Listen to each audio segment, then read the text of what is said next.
Welcome back to Evansville, Indiana, guys. John Walker here for Northwest Media, and the Northwest Bearcats have just punched their ticket to the national championship for the second time in 3 years with a stomping over the St. Anselm Hawks. Final score in that one being 76-53. Let's take a look about how they got there.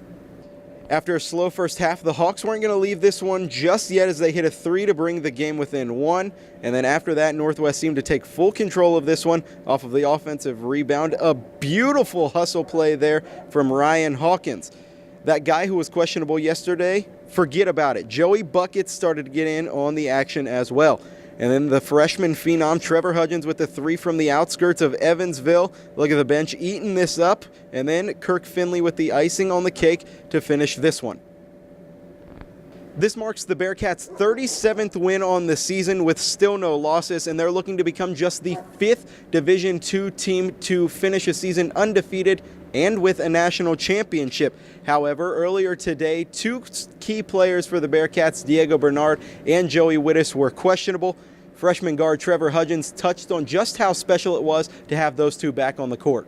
Diego definitely brings some juice in the game, definitely energy giver. We just start going with him. He just brings us all up, I think, offensively and defensively. And then Joey Wittes came back in.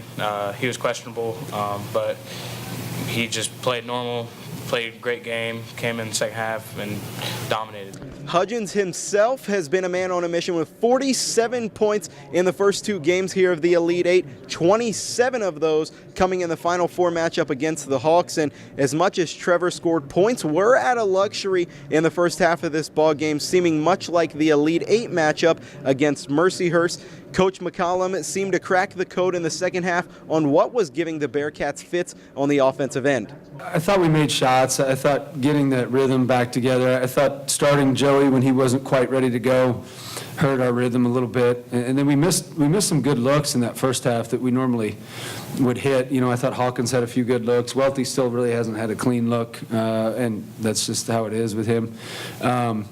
And then the second half, I thought that we controlled it again. We got back to who we are.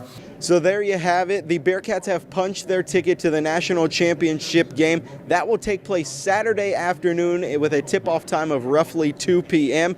Coach Mack mentioned how although reaching this feat for the second time in 3 years was special, it's really the journey and the memories that the team makes along the way that make it worthwhile.